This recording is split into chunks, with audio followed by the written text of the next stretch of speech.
Hi my friends, welcome back to Shine Classes. First of all, good evening to everyone. शुभ संध्या सभी को। आ जाइए अपनी classes में। आपका टाइम हो चुका है, बज रहे हैं शाम के 6। मैं शाम के 6 बजे आपकी क्लास लूँगी थर्ड सेमेस्टर की। अभी फ़िलहाल यही टाइम मैंने रखा है। आप डेली आइए, एक दिन में एक क्लास हो रही है। मैं क्लास का जो टाइम है वो भी बाद में चेंज करूँगी और नंबर ऑफ़ क्लासेस भी बढ़ाऊँगी, लेकिन पहले आप सीटेट का पेपर से फ्री हो जाइए सभी बच्चे, तो मैं उस चीज़ को इंक्रीज़ करूँगी। अभी आप बिज़ी हैं इसलिए नहीं करेंगे वो काम, क्योंकि अभी जल्दी-जल्दी कर देना, बाद में रिवीजन करने में प्रॉब्लम होगी। तो साथ-साथ चलेंगे ज़्यादा अच्छा होगा, ऐसा मेरा सोचना है, उसी के अकॉर्डिंग मैं प्लान कर रही हूँ। आइए बात करते हैं आज की क्लास की। तो आप जुड़े हैं शालिनी क्लास साथ, मैं हूँ शालिनी, आपका स्वागत करती हूँ। डेली आइए, टाइम पर आइए, एक साथ आइए, पढ़िए जैसा कि आप पहले पिछले सेमेस्टर्स में आया करते थे। वो आपके लिए ज़्यादा अच्छा है और मेरे लिए भी अच्छा है कि अपडेट रहना बहुत ज़रूरी है। अगर आप पहली बार आए हैं तो लाइक सब्सक्राइब बिल्कुल ना भूलें। टेलीग्राम को ज्वाइन करिए, पीडीएफ पोल नोट्स वगैरह वहाँ पर आपको अवेलेबल हो जाएगी। यहाँ पर जो आज क्लास होने वाली है ये पेपर 2, मैंने समावेशी शिक्षा की क्लास को आपको स्टार्ट किया था। सिर्फ अभी तक इस पे एक ही क्लास मैंने दी है। जो जो सब्जेक्ट बनता जाएगा उसकी प्लेलिस्ट बनती जाएगी। आपको परेशान होने की ज़रूरत नहीं मिलने वाली है। आप सारे जो प्लेलिस्ट देखोगे आपको सब थर्ड सेमेस्टर अलग से आपको दिखेगा। आप अपनी प्लेलिस्ट में जाइए और पढ़िए, एक के बाद एक क्लास प्रॉपर तरीके से होगी। मैंने एक क्लास स्टार्ट कर दी। 50 नंबर का पेपर काफ़ी बढ़िया है, क्योंकि हम ईजिली इसमें आंसर बनाकर लिख पाते हैं और नंबर गेन कर सकते हैं। मैंने क्लास को स्टार्ट किया था तो आपको इंट्रोडक्शन के बारे में बताया था कि समावेशी शिक्षा एक्चुअल में क्या होती है, क्या मतलब है, क्या हम समझते हैं। नाम से जब हम नाम को जानते हैं तो क्या थॉट हमारे मन में आता है, सारी बातें मैंने आपको क्लियर बताई थी। परिभाषा भी मैंने कुछ लोगों की थी जो अच्छी आपसे शेयर की थी। नहीं देखा है वीडियो तो ज़रूर देख लीजिए, आपको वहाँ पर मिल जाएगा। और फिर मैंने कुछ विशेषताएं भी थी जो अपडेट आपको करना ज़रूरी समझा था, वो विशेषताएं बताई थी। आज की एक प्रकार से नई क्लास जो हमारी यहाँ पर होने वाली है, यहाँ पर जो टॉपिक आज हम पढ़ेंगे वो है समावेशी शिक्षा के क्षेत्र क्या हैं। तो इसमें मैंने ऐसे बहुत सारे छोटे छोटे टॉपिक्स को लिया हुआ है जिनसे प्रश्न बनता है और आपको जानना भी ज़रूरी है, क्योंकि इर्द गिर्द की जो चीज़ें रहती हैं उनसे संबंधित वो हम समझ पाएंगे अगर, तो कैसा भी प्रश्न बनेगा किसी भी एरिया से बनेगा हम कर ले जाएंगे। तो इसीलिए मैं आपको कुछ चीज़ें जो सिलेबस में नहीं है लेकिन उनसे संबंधित है वो मैं आपको बताऊंगी, क्योंकि आपको जो है थर्ड सेमेस्टर में है यूपी टेट का पेपर भी आपको 2023 में जब भी होगा आपको देना ही देना है। और जिन्होंने बच्चों ने सीटेट नहीं दिया उनको जून में देना है। तो ये सारी चीज़ें उसमें बहुत आती हैं, तो आपके लिए कहीं ना कहीं डीलेट के साथ उसमें आपको हेल्प करेंगी। इसी मोटिव से मैं आपको ये सारे टॉपिक्स कवर करवा रही हूँ। चलिए स्टार्ट करते हैं फिर आज की क्लास को। पूरा वीडियो देखिए, कैसी लगती है क्लास अपने छोटे से फीडबैक को दिए, काफ़ी बहुमूल्य होते हैं मेरे लिए भी। और लाइक करना बिल्कुल ना भूलें। आइए जानते हैं इनके फील्ड के बारे में। समावेशी शिक्षा के क्षेत्र क्या क्या हैं, इनमें क्या क्या बातें आती हैं, बहुत ही क्लियर तरीके से समझने का प्रयास करेंगे जो बेस्ट से बेस्ट रहेगा, ताकि आप इजीली वे में समझ पाएँ। आइए सबसे पहले यहाँ पर है कि समावेशी शिक्षा के क्षेत्र की बात कर रहा है। यहाँ पर लिखा हुआ है समावेशी शिक्षा शारीरिक एवं मानसिक रूप से बाधित सभी बच्चों के लिए। जी हाँ, जो बच्चे, सभी बच्चों के लिए तो है ही है, सभी बच्चों के लिए तो हमेशा से है, लेकिन इसमें कुछ बच्चे ऐसे भी शामिल होते हैं जो शारीरिक रूप से और मानसिक रूप से पूरे परिपूर्ण नहीं है। उनमें कुछ ना कुछ समस्याएं हैं। कोई हाथ में कोई प्रॉब्लम है, किसी के पैर में कोई प्रॉब्लम है, किसी के पास हाथ नहीं है, किसी के पास एक पैर में थोड़ी भी भचकने की है, किसी को पूरी विकलांगता है, मानसिक रूप से मंद बुद्धि है, किसी को कोई और प्रॉब्लम है। जैसे शारीरिक और मानसिक रूप से जो बाधित बालक है उनके लिए शिक्षा का जो कार्यक्रम है वो समावेशी शिक्षा है, जो इसमें आपको बताया है। अब इसमें है यह ऐसे प्रत्येक बालक के लिए है जिसमें शिक्षा एवं सामान्य शिक्षक की बात करता है। ये ऐसे हर एक बच्चे के लिए है जिसमें एक सामान्य शिक्षक की बात करता है। सभी के लिए, सभी के प्रत्येक बालक के लिए इसमें शिक्षक बात करता है कि बालक ए है तो अगर कोई दिक्कत है बी वाले को तो ए की बात होगी, बी वाला सही है तो उसकी बात होगी, सी वाले में कोई दिक्कत उसकी बात होगी, डी वाला से एक एक प्रत्येक बच्चे की यहाँ पर संबंधित बात पे शिक्षक बात करता है, उनको समझाने का प्रयास करता है, उनके लिए बेस्ट से बेस्ट चीज़ों को लाने का प्रयास करता है जो इससे लाभ प्राप्त करने योग्य हैं, जो इन चीज़ों से लाभ मतलब प्राप्त करने योग्य हैं। अतः समावेशी शिक्षा का कार्य क्षेत्र ऐसे सभी बालकों को अपनी पहुँच पे ले आना है। इनका मेन ये है कि इनको अपनी पहुंच बनाना है और अधिगम प्रदान कर सामान्य जीवन यापन हेतु अग्रसर करना। मतलब समावेशी शिक्षा का सिर्फ एक ही मतलब है कि जो बच्चे अपंग है, कोई दिक्कत है, नहीं पढ़ पा रहे हैं, आर्थिक है, जैसी भी किसी भी तरह का अगर समस्या उनके साथ है तो उनको भी आगे बढ़ाया जाए ताकि वो भी अपने जीवन में आगे बढ़ पाएँ और अपनी ज़िंदगी को सुचारू रूप से जैसे एक सामान्य इंसान चला रहा है, खिला रहा है, पिला रहा है, उसके भी फैमिली है, वाइफ है, बच्चे हैं, माता पिता हैं, सब कुछ है, तो वो भी इंसान अपनी लाइफ में आगे स्पैन कर पाए, अपनी लाइफ को लेके चल पाए और बढ़िया से बढ़िया यापन जीवन यापन अपना कर सके। जो आर्थिक तरीके से कमज़ोर हैं, शारीरिक हैं, उन सबको इस चीज़ की सुविधाएं दी जाएं। और ये हर फैक्टर में इसीलिए एक कहते हैं कि इसका जो क्षेत्र है काफ़ी व्यापक क्षेत्र है समावेशी शिक्षा का, क्योंकि सामान्य को तो हम शुरू से लेकर चल रहे हैं, लेकिन अब हमने उनमें कुछ और मेहमानों को इंक्लूड कर लिया जो हमारे लेवल के नहीं है, लेकिन हम उनको ये फील करा सकते हैं कि वो और हम बराबर हैं और हम सामान्य रूप से सबके लिए अवेलेबल है, सबको हेल्प कर जाएंगे और सबका विकास करेंगे, क्योंकि सबका विकास होगा तभी हमारे देश का विकास होगा। सारी शिक्षा प्रणाली जितने भी सिस्टम वो इसलिए लाए जाते हैं, सरकार उसको इसलिए इंक्लूड करती है क्योंकि ये हमारे इंडियन जो प्रजा हमारी है, ये जो एक पॉपुलेशन है, अगर मैं इस पे हेल्प करूँगा तो कार्य आगे बढ़ेगा। अब यहाँ पर जैसे आप देख सकते हैं तो शारीरिक रूप से बाधिक बालक इसमें आ जाएंगे जो विकलांग है, मानसिक रूप मेंटल इश्यूज है, सामाजिक रूप से कोई दिक्कत है, विचलित है बालक, ठीक है, कंफ्यूज है एकदम, शैक्षिक रूप से बालक जो है परेशान है, आर्थिक फैक्टर से बहुत परेशान है, तो ये सारे बालक इसमें आ जाएंगे। और इन सब को आगे लेके इनका सबका साथ करते हुए विकास करने की बात समावेशी शिक्षा के अंतर्गत कही गई है। तो ये था समावेशी शिक्षा का क्षेत्र। आइए बात करते हैं समावेशी शिक्षा के लाभ क्या क्या हैं। पहला पॉइंट यहाँ पर है, समावेशी शिक्षा के कारण अक्षम बालक सामान्य बालक के साथ एक ही कक्षा में बैठकर शिक्षा इसका लाभ प्रॉफिट ये होता है, इसका फ़ायदा ये होता है कि जो अक्षम बालक है, डिसेबल बालक है, जो डिसेबल स्टूडेंट है, कोई प्रॉब्लम्स है, वो जो नॉर्मल बच्चा है उसके साथ जब क्लास में बैठकर शिक्षा ग्रहण करते हैं तो उनके अंदर एक इनर मोटिवेशन खुद जागृत हो जाता है। जैसे हिंदी मीडियम के बैकग्राउंड के जो बच्चे होते हैं, जब वो कभी वो इंग्लिश मीडियम बैकग्राउंड के साथ बच्चे के साथ बैठते हैं, एग्जाम देते हैं या पेपर देते हैं, कुछ भी देते हैं, तब आपने ये बात महसूस की होगी कि उनका एक कहीं कहीं ना डरते रहते हैं। जैसे आपने वो सुपर 30 वाली मूवी देखी होगी, अगर नहीं देखा ज़रूर एक बार देखिएगा। सुपर 30 जो बिहार के सर हैं जो पढ़ाते हैं सिर्फ 30 बच्चों का आईटी के लिए, उनकी मूवी देखिए तो ये एग्जाम्पल आपको वहाँ पर समझ में आएगा। तो वही चीज़ है कि वो जो एक मन में इन्फिनिटी घुसी हुई, डर घुसा हुआ है, उनको दूर करने के लिए इन सारी चीज़ों को लाने का प्रयास सरकार की तरफ से किया गया ताकि वो बच्चे के अंदर से वो डर खत्म हो जाए, क्योंकि डर ही सबसे बड़ी चीज़ है कि अगर आपको डर है तो आप फिर आगे नहीं बढ़ पाओगे। दूसरा पॉइंट यहाँ पर है, समावेशी शिक्षा के कारण व्यक्तिगत विभिन्नताओं को दूर करने में मदद मिलती है और साथ ही बच्चों के लिए एक लघु समाज का निर्माण किया जाता है। इस शिक्षा का प्रोग्राम ये है कि व्यक्तिगत विभिन्नताएं जो अलग अलग इंडिविजुअलिटी, आपने इंडिविजुअल डिफरेंस पढ़ा है डीलेट फर्स्ट सेमेस्टर में, उसको दूर करने में बड़ी हेल्प मिलती है और साथ ही साथ बच्चों के जो एक लघु समाज का निर्माण करने में भी हेल्प मिलती है। अब यहाँ पर ये ध्यान रखना है, क्योंकि इंडिविजुअल डिफरेंस से क्या मतलब है कि कोई बच्चा विकलांग भले है लेकिन शायद वो आर्ट में बहुत अच्छा है, कोई बच्चे में मेंटल प्रॉब्लम है थोड़ी बहुत लेकिन वो शायद क्रिकेट बहुत अच्छा खेलता है, या जो है कोई और भी दिक्कत है, किसी का कुछ है, किसी में कुछ प्रॉब्लम है लेकिन वो कुछ ना कुछ अच्छा करता है। ये बात भगवान की तरफ से गॉड गिफ्टेड रहता है कि प्रॉब्लम्स भले होती हैं उनके अंदर, लेकिन उनमें एक ऐसी हुनर, एक ऐसी कला होती है जो नॉर्मल इंसान में नहीं पाई जाती है। बहुत सारे नॉर्मल इंसान ऐसे हैं, सब कुछ नॉर्मल है लेकिन उनमें कुछ स्पेशल चीज़ नहीं है। लेकिन जो विकलांग बच्चे होते हैं उनको गॉड गिफ्टेड है कि आपके अंदर अगर ये इतना बड़ा दोस्त दिया तो उन्होंने आपके अंदर कुछ एक हुनर दिया हुआ है, तो उन्हीं हुनर को निखारने के लिए, क्योंकि उन्हीं हुनर से वो आगे चल के काम पा सकते हैं, 2 रुपए कमा सकते हैं, पैसे कमा के कार्य कर सकते हैं, इसी वजह से भगवान उनको कुछ ना कुछ देते हैं।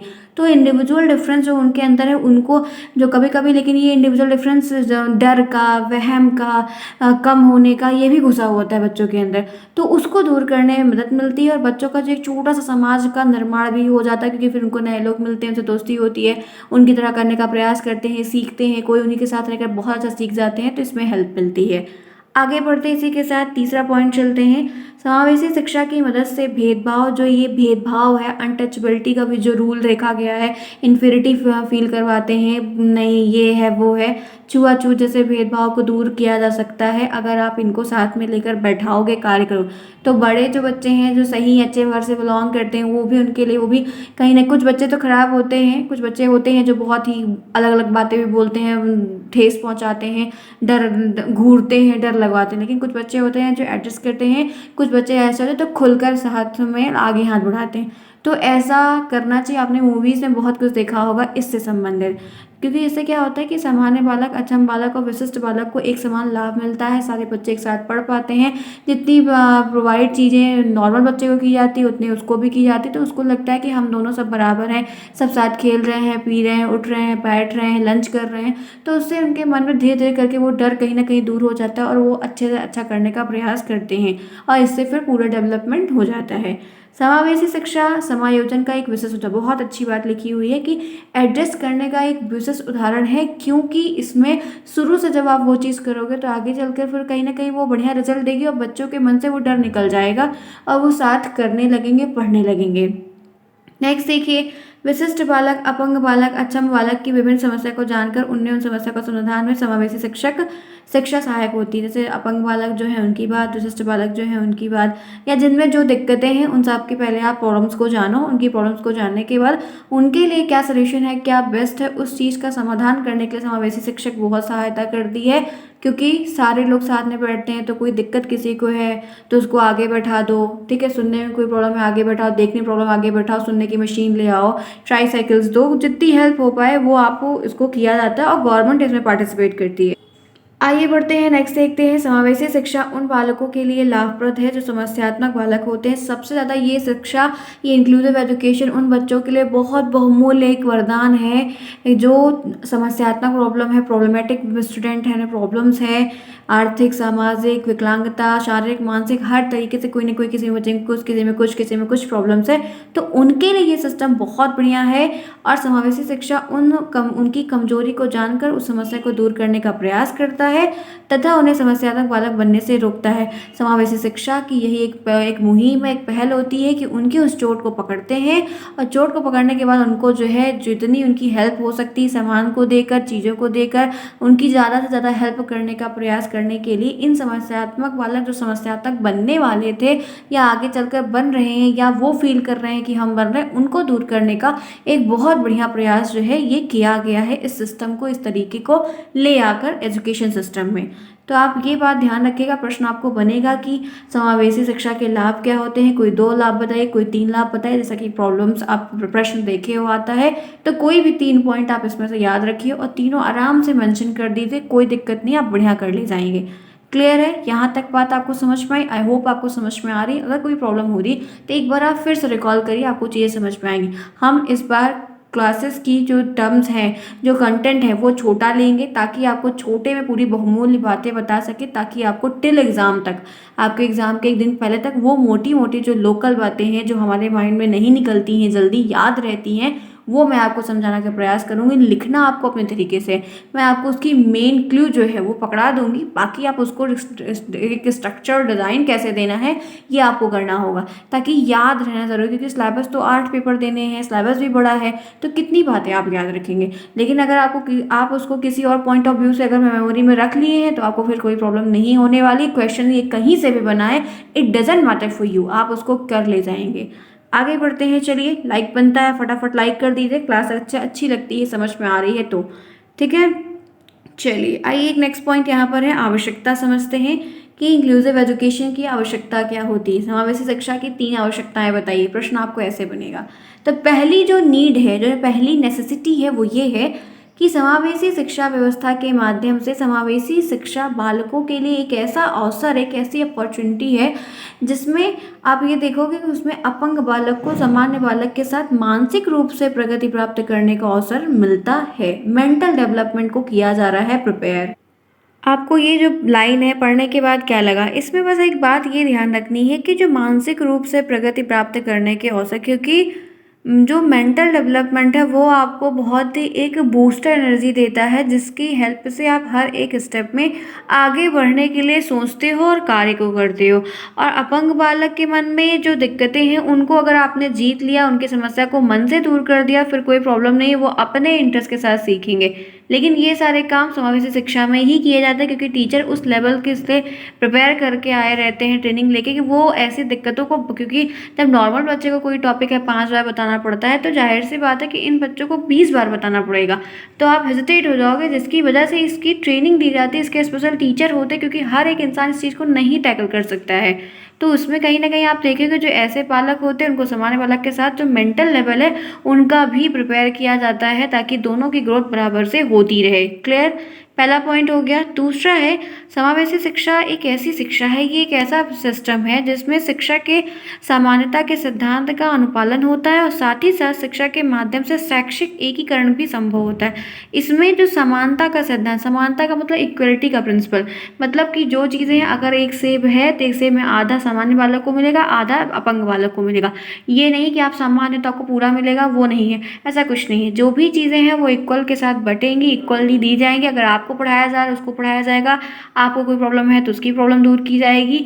हर एक चीज़ को जितनी भी हेल्प आपको दी जाएगी, जितनी भी चीज़ें आपको प्रोवाइड की जाएंगी, वही सारी चीज़ें उसको भी प्रोवाइड की जाएंगी। कोई स्पेशल ट्रीटमेंट आपके लिए नहीं होगा, कोई स्पेशल ट्रीटमेंट उसके लिए नहीं। हाँ, अब स्पेशल ट्रीटमेंट उसके लिए तभी होगा जब उसकी कोई शारीरिक विकलांगता है, आंखों में प्रॉब्लम है, हाथ में प्रॉब्लम है या कोई और दिक्कत है, तो वो एक एडिशनल हेल्प है। लेकिन कोई स्पेशल ट्रीटमेंट, स्पेशल चीज़ें आपको नहीं की जाएंगी, जितनी की जाएंगी सभी के लिए इक्वल के साथ की जाएंगी। सबको एक साथ पढ़ाया जाएगा, एक ही टीचर पढ़ाएगा, हर एक चीज़ को करने का प्रयास करेगा, क्योंकि उनको भी हमको आगे लेकर चलना है। तो समानता का सिद्धांत हम यहाँ पर लागू करते हैं इस सिस्टम में, और कह सकते हैं कि शैक्षिक एकीकरण भी होता है, क्योंकि इससे क्या होता है कि 1 दिन, 2 दिन, 3 दिन, 1 साल, 2 साल, 3 साल करते करते फिर वो एक जो रूम बनता है, जो एक लघु समाज बच्चों का बनता है, उसमें अच्छे बालक और जो विकलांगता वाले बालक हैं या जो बहुत विशिष्ट बालक हैं, उन सारे बच्चों की जब ग्रुपिंग वहाँ पर रहती है तो वो एकीकरण कहलाता है। क्योंकि यूनाइटिंग का जो गुण है, जो यूनिटी का एक स्ट्रक्चर होता है, वो उनके मन में कहीं एकता का वो भाव उनके अंदर आ जाता है, जो कि यहाँ पर इस सिस्टम में दो दो चीज़ें अप्लाई हो जाती हैं, जो एक बहुत अच्छा एग्जाम्पल रुकर कर मतलब निकल कर सामने आता है। आगे बढ़ते हैं। जैसा कि ऊपर बताया गया है कि इसमें सामान्य और अपंग दोनों ही एक साथ समान रूप से शिक्षा ग्रहण करते हैं। इसी वजह से दोनों के बीच में आप कह सकते हो प्राकृतिक वातावरण का निर्माण होता है, जैसे बालक एकता, भाईचारा, समानता के भाव को उत्पन्न होता है। क्योंकि जब दोनों को एक साथ डेली वहीं बैठना है, डेली वहीं सीखना है, डेली वहीं कार्य करना है, तो कहीं ना कहीं वो जो है एक दिन नहीं आएगा, 2 दिन, तीसरे दिन आप भी, अगर वो गिर रहा है, आपके सामने कोई फ्रेंड है और विकलांग है, चल नहीं पा रहा, गिर जा रहा है, तो आप उसको उठाओगे, क्योंकि इतनी फिर वो जो ह्यूमैनिटी होती है, एक मनुष्यता होती है, वो धीरे धीरे कहीं करके आपके मन में पनपने लगती है। अगर आप सब वाकई में अच्छे हो, सब कुछ है, तो ये सारे भाव को हेल्प करने का, एकता का, भाईचारा का, ये सब वहाँ से सिखाने का ही प्रयास किया जाता है, ताकि इससे देश का भविष्य होगा। क्योंकि आज जो बच्चा विकलांग है तो कल भी वो विकलांग ही रहेगा, तो अभी तो बच्चा, लेकिन कल वो बड़ा हो जाएगा तो आप उसको फिर दिक्कत क्रिएट करो। इससे अच्छा है कि आपके मन में वो भावनाएं, उसके मन में, विकलांग वाले के मन में डर निकाल दिया जाता है, मन को बढ़ाया जाता है, और जो सामान्य होते हैं उनके मन में जो उनके लिए भेदभाव और तमाम चीज़ें रहती हैं उनको दूर करने का प्रयास किया जाता है। तो कहीं ना कहीं देख सकते हो कि कार्य जो है नॉर्मल बच्चे उनके ऊपर भी हो रहा है और जो अपंग बच्चे उनके ऊपर भी हो रहा है, क्योंकि उनको समझाना पड़ता है और इनको मोटिवेट करना पड़ता है। जहाँ सामान्य बालक और विशिष्ट बालक एक साथ शिक्षा ग्रहण करते हैं, वहाँ पर शिक्षा में कम खर्च लगता है, पैसे वगैरह वहाँ पर कम खर्च होते हैं। आप यहाँ पर देख सकते हो कि जब साथ में कर रहे हैं तो जाहिर सी बात है कि समय और पैसा दोनों बचेगा, क्योंकि अलग अलग जगह शिक्षा के लिए जितना खर्च किया जाता है, केवल से समावेशी शिक्षा में कम खर्च और लागत लगती है। क्योंकि एक टाइम पर दोनों को बताना है, आप 20 बार किसी बच्चे को बता रहे हो तो 20 बार पूरी क्लास में बता दो, ताकि सबको समझ में आ जाए, तो आपका वो चीज़ बचेगा। फिर अलग से व्यवस्था करने से भी सबको सारी चीज़ें, अरेंजमेंट वगैरह भी पैसे लगते हैं। नेक्स्ट पॉइंट यहाँ पर है, समावेशी शिक्षा एक ऐसी शिक्षा होती है जहाँ पर लघु समाज का निर्माण करते हैं। क्योंकि अब एक क्लास में अगर 50 बच्चे हैं, सेक्शन ए और बी बटाए तो 100 बच्चे हो गए ना, तो ये छोटा समाज हो गया 100 बच्चों का। तो यहाँ पर एक साथ रहते हैं, शिक्षा ग्रहण करते हैं, उनके कारण अगर जब एक साथ बैठ रहे हैं तो नैतिकता की भावना, प्रेम, सहानुभूति, आपसी सहयोग के जैसे गुण उन्हें आसानी से आ जाते हैं और धीरे धीरे करके पढ़ने का, सीखने का प्रयास करते हैं, जो उनके लिए बहुत अच्छा होता है। तो ये इतने फैक्टर्स थे जो मैंने आपको आवश्यकता के रूप में बताए।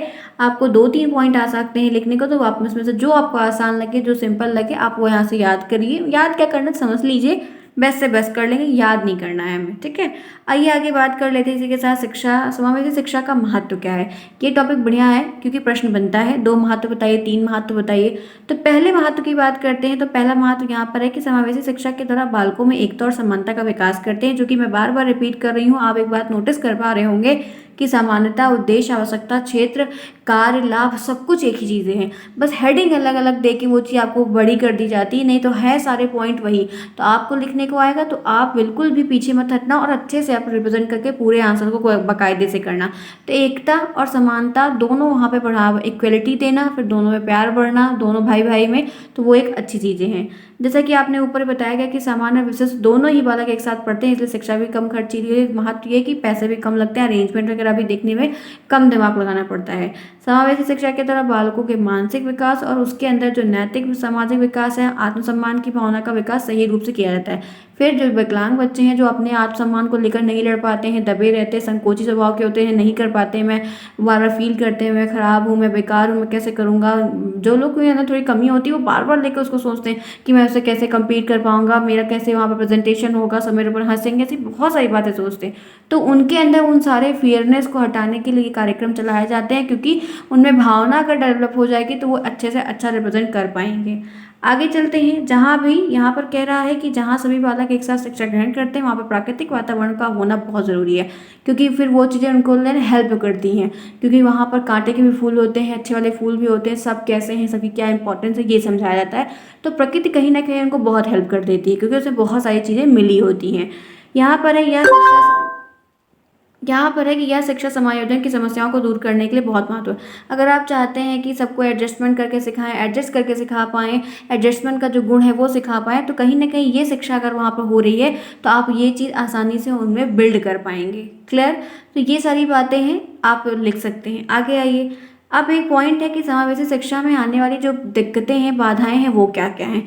तो पहली दिक्कत जो देखने को बहुत मेजर रोल प्ले करती है वो शिक्षक में शिक्षण कौशल की कमी। टीचर में जब वो पढ़ाने की वो स्किल नहीं है या ऐसे बच्चों को ट्रीट करने की, तो वो एक बार, दो बार, तीन बार, चौथी बार मार देंगे, या पांचवी बार क्लास से बाहर निकाल देंगे, या खुद चले जाएंगे, या नहीं पढ़ाएंगे, या ध्यान नहीं देंगे। तो ये भी बहुत कमी की बात है। तो सारे टीचर्स नहीं ट्रीट कर पाते हैं सही, वो उनको अजीब सा रहता है। कुछ लोग होते हैं इस तरीके से। फिर सामाजिक मनोवृत्ति, ये जो सामाजिक में फैला हुआ है, अरे नहीं थोड़ा दूर रहो, ये डिस्टेंस मेंटेन करो, बहुत सारी चीज़ें, तो ये थोड़ी दिक्कत करती हैं। इसी वजह से वो जब सुनते हैं बार बार चीज़ों को, उनके मन में ह्यूमिलिएशन भरता है कि नहीं, हम ऐसे उनके लायक नहीं हैं। शारीरिक बाधाएं बहुत दिक्कत देती हैं। पाठ्यक्रम भी कभी कभी उनके लिए बहुत सख्त लगता है उनको, तो उसका भी हमें ध्यान रखना चाहिए। भाषा और संवाद के कार्यक्रम में बड़ी समस्याएं होती है, वो क्लियर अगर बोलने में प्रॉब्लम हो रही है, हिचकिचा रहे हैं या हकला रहे हैं, कोई भी दिक्कत है तो दिक्कत क्रिएट होती है। भारतीय शिक्षा की नीतियाँ भी बहुत, इतनी सारी पॉलिसीज़ रहती है जिससे वो हर बार मतलब नहीं सीख पाते हैं, तो कहीं ना कहीं उनको बाधा लगती है। तो आप देख सकते हैं कि ये 3-4 बाधाओं के मैंने नाम लिखे हैं, आप इसमें से 2-3 बाधाओं का नाम याद रखिए और उनके बारे में अगर 2 नंबर वाले में आता है तो 1-2 लाइन लिख दीजिए, अदरवाइज ऐसे नाम करके आप कर देंगे तो कोई दिक्कत नहीं, नंबर नहीं कटने वाला। आगे आ जाओ। एक और मेजर टॉपिक मैंने आज लिया है कि समावेशी शिक्षा के मुख्य उद्देश्य क्या है, ऑब्जेक्टिव क्या है इनका। पहला ऑब्जेक्टिव है कि शारीरिक अक्षमता वाले बालक के माता पिता के निपुणता और कार्य कुशलताओं के बारे में समझाना और बालकों के समक्ष आने वाली समस्याओं की कमियों का समाधान। इनका उद्देश्य ये होता है कि जब एक टीचर उन बच्चों के साथ मिल रहा है, जुल रहा है, खिला रहा है, पिला रहा है, सिखा रहा है, तो माता पिता को भी इस बात की कहीं ना कहीं ट्रेनिंग दी जाती है, सिखाया जाता है कि आप अपने बच्चे को मोटिवेट करिए, सामान्य बच्चों के जैसे उनको बताइए कि नहीं आप ऐसे हो कर लो, you can do it, you can do it, तो वो कीप इट अप करो, तो वो उनके मन में होता है कि अच्छा एक बार प्रयास करते हैं। तो कहीं ना कहीं इसका भी जो समस्याएं आ रही वो दोनों जगह से अगर कार्य होंगी तो उनके लिए मोटिवेशन रहेगा और वो कर पाएंगे। शारीरिक विकृति वाले बालक में विशेष आवश्यकताओं की सर्वप्रथम पहचान करना उनका, अगर जो बच्चे में कोई प्रॉब्लम है, शारीरिक है, मानसिक है, तो सबसे पहले टीचर को ये करना चाहिए कि उसमें वो जो अच्छी वाली खूबी है उसको ढूंढना। अरे वाह बेटा, आपने कितना बढ़िया किया, फैबुलस, आप उसकी तारीफ कर दो उस चीज़ की, तो आप देखोगे कि फिर उसके अंदर जो कमियां है वो उसको नहीं देखेगा, उसके अंदर जो खूबी है वो उसी में खुश रहेगा, उसी में मगन रहेगा, फिर उसी में वो कार्य करने का प्रयास करेगा, जिसमें फिर आप उसको आगे ले जा सकते हो। नेक्स्ट पॉइंट ये क्या है कि यहाँ पर कह रहा है, तीसरा पॉइंट है कि शारीरिक दोष की स्थिति को बढ़ाने से पूर्व ही उसे रोकने का उपाय करना चाहिए और बालकों को सीखने की समस्या का ध्यान में रखते हुए कार्य करने की नवीन विधियों और प्रशिक्षण देना चाहिए। आप जो उनमें शारीरिक दोष है उनको पहले जान जाओ कि ये दिक्कतें हैं, फिर उसको उस पर ध्यान ना दो, उसको बार बार बोलो ही नहीं कि आप में दोष है। अब उसको बस जो बेस्ट है उनको मतलब बढ़ाओ आगे, उनकी समस्या को सामने लाओ ही नहीं, उनको फिर उनको लगेगा ये कोई प्रॉब्लम ही नहीं है, क्योंकि आप उनको दूसरा सोल्यूशन बता दो। ठीक है। शारीरिक रूप से अक्षमता वाले बालक का पुनर्वास किया जाना है। उनको क्या है, मतलब एक बार, दो बार, 3 बार चीज़ें रिपीट कर दो, शुरुआत से कर दो, उनको सिखा दो, उनके मोटिवेशन को बढ़ा दो, तो वो उनके लिए काफ़ी अच्छा होता है है कि हमारे लिए ये चीज़ की जा रही है। उनको जब स्पेशल फील होगा ना तो वो खुद ही उस चीज़ को करना चाहेंगे, करेंगे बेस्ट से बेस्ट तरीके से। ठीक है फ्रेंड्स, तो ये सारे पॉइंट्स हैं जो मैंने आज आपकी क्लास को लिया। काफ़ी बढ़िया क्लास रही है फिलहाल के लिए, मैंने आपको समझाया, सब कुछ दिखाया। उस दिन से ये क्लास आज दूसरी क्लास है जहाँ मैंने बेस्ट से बेस्ट बताया। क्लास कैसी रही कमेंट बॉक्स में बताइएगा। मिलेंगे फिर नेक्स्ट में, तब तक के लिए take care, bye bye, see you soon.